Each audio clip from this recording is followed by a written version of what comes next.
بسم الله الرحمن الرحيم شلي ayaan kismaayo ka nimid oo doolow nimid waxaana u nimid sharciga gudniinka fircooniga in aan wada tashigi qaybtii labaad aan ku qabanno halkan doolow ayada ay ka soo qayb gali doonaan degmooyinka ku dhadhow sida luuq balaxaawo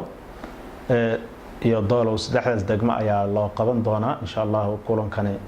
wada tashiga ah si sharcigani uu u noqdo sharci ay ka qayb qaateen bulshada qaybaheeda kala gidisan dhamaan waxa ka kala imaan doonaan dadkaasi sida ururada bulshada kala gidisan sida ururka haweenka waxay ka imaan doonaan culimada diinka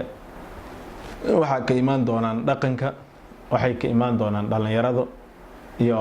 qayb ka mid ah maamulka insha Allah taala saan ku rajaynahay waxaan la xiriirnay maamuladii halka joogay anaga oo ka duulayna inay wixii wax official ahaadaan oo rasmi ah shaqo socoto oo ay wasaaradda qabanayso la ogyahay inay noqoto waan wacnay maamulkii dhamaantood dadkii inay soo diraan oo magacyadii ay soo gudbiyaan saaki magacyadii aan isku darno oo aan qoraal ku sameeyno kadibna aan u diyaarino goobihii laga soo galay magaalada inaan dhigno xarumaha amniga oo kale aan wargelino in sifa ayadana loo ogaado in ay wasaaraddu qabanaysa sharciga wada tashiga gudniinka fircooniga ah marka waxyaabihii noo qabsamay ayay ka mid tahay aad ayaan ugu faraxsanahay maadaama hawshaas aan nimid aniga iyo shaqaalaha wasaaradda ka tirsan iyo hal qof oo ayadana wasaaradda cadaaladda oo ayada dul joogto ka ah sharci sameynta markasta in ayada la mariyo ka warqabta ah ayadana xubin ayaa nagala socota barnaamijkani waxa naga ka gacan siinaya ayada NCA annaga marka dadaalkeena ugu muhiimsan oo aan qabanayna inaan shirkaasi wada tashi gelino ay noqdaan sharci bulshada ay og tahay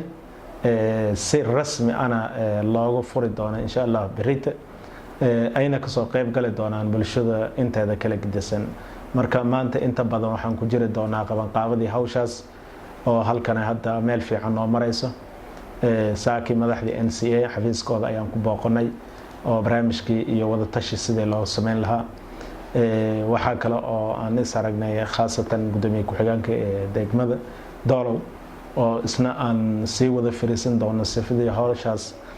qaban qabadeeda ay u taaba gasho insha Allah taala maanta hawlaha aan qabanayna intaas ka mid ah waxa wehelin doona insha Allah taala inaan la kulmi doona hay'ado kale oo asxaab ah sida World Vision oo ayadana aan balan ka qabsanay aan ka wada hadli doona oo iyada naftirkeeda inay naga saacideyso aan filayna gudniinka sharciga habdhowrka caruurta insha Allah taala waana waxa qabadkii wasaaradda ay ka mid tahay insha Allah hawlaheena inay si guul ku soo dhamaan doonaan wuxuu wada tashiga qaadan doona 2 maalmood oo ka bilaabata berrito jimcihiina waxaan filaynaa inaan dib u laaban doono meeshii Kismaayo magaalada aan dib ugu laaban doono si hawlaha aan wada xagga aan uga ambaqan waa mahadsantahay